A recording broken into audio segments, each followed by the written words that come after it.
The story begins with the introduction of Mara, the girl who becomes the main character. In her daily life, Mara often spends time with friends until late at night, which worries her parents about her naughty behavior. The next day, the classroom ran normally until one of the students, Caitlin, surprisingly erupted. This causes panic, and everyone runs out of the classroom. Mara's friend Tess wondered why this tragedy had happened. Learning was stopped, and all students were taken to the police station for questioning. All of our third period class. Meanwhile, a team of investigators began collecting evidence at the site, which was covered in blood and the remains of Caitlin's body. Classmates held a special tribute event to express their sympathy for Caitlin's passing. That night, Mara and Tess sit at a cafe until Dylan, Mara's classmate who secretly likes her, shows up. Although he has feelings for her, Dylan doesn't dare to express them. While talking, Mara asks Dylan to accompany her to the restroom. However, there, Mara suddenly experiences severe nausea accompanied by hallucinations, making it difficult for her to concentrate. Over time, Mara and Dylan's relationship grows closer. One day, they watch a school baseball game.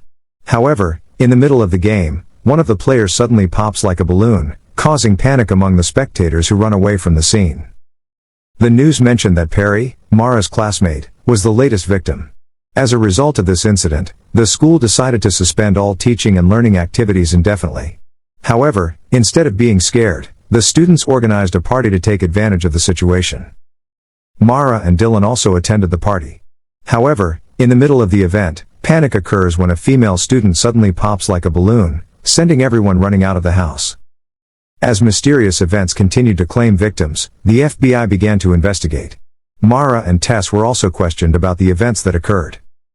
Still curious, Mara visits two of her friends, Jed and Jenna, to discover the phenomenon's origin. She also asks Dylan to follow her. However, on the way, Mara is surprised by a tragic eruption. Jed, who was driving, becomes the first victim, followed by Jenna. Mara is now alone in the car, which the horrific incident has ravaged. Meanwhile, Dylan, following Mara, finds Jed's car overturned on the road. He also sees palm prints that he believes belong to Mara. Dylan follows the trail and eventually finds Mara by the river, cleaning her bloodied body. Shortly after, they were surprised by the arrival of hazmat-clad medics. Without much explanation, the two are forcibly taken away. When she regains consciousness, Mara finds herself in a shelter, examined by a doctor. Not far from her, Dylan was also seen undergoing an examination. The next day, all of Mara's classmates were brought to the quarantine center individually. They were questioned about what had happened while the medical team tried to uncover the phenomenon's cause.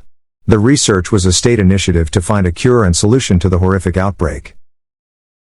Their days were spent in tents, waiting for the research results. No one felt comfortable there. A medical representative said the medicine was being made as much as possible, but they had to be patient until further notice. Although the outbreak's origins have not yet been revealed, preliminary results suggest that the phenomenon only occurs in students at Mara's school. Shortly after, one of the students in quarantine suddenly erupted without cause. This incident caused even more panic, especially among parents. The body-popping phenomenon continued to occur, even when they were relaxing. Finally, after many experiments, the medical team found a cure for the outbreak. Mara and her friends were allowed to go home, but with the condition that they must continue to take the drug indefinitely. A few days later, school activities returned to normal. However, some students were still traumatized and came with protective gear, convinced that the outbreak was not completely over. During class, Dr. Rolanda came to the school to provide socialization about the outbreak. Her arrival was greeted enthusiastically by the students. Dr. Rolanda asked a volunteer to do some movements, but unexpectedly, the student's body erupted suddenly. This is bullshit. The eruption of the human body continued rapidly, adding to the panic among the students. All the students ran out of the classroom, while along the hallways, fear struck as no one knew who was next to erupt. The number of victims continued to grow, and the outbreak was getting out of hand. Even more shocking, students previously wearing full protective gear erupted, leaving only their clothes behind. Seeing this, Mara panicked and ran out of the school, meeting up with Dylan.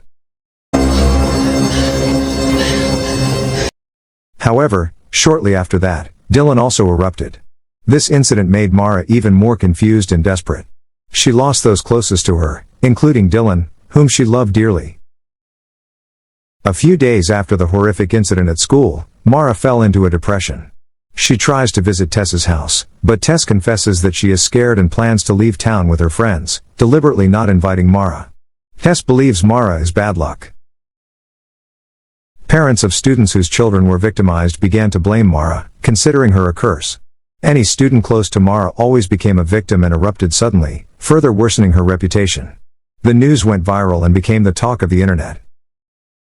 The next day, Mara visited the now silent and inactive school. She pondered, wondering if she was the cause of all this. After that, Mara decides to distance herself for a while, hoping that a similar tragedy will not happen again. The movie ends with Mara's decision to stay away and find peace. And the movie ends.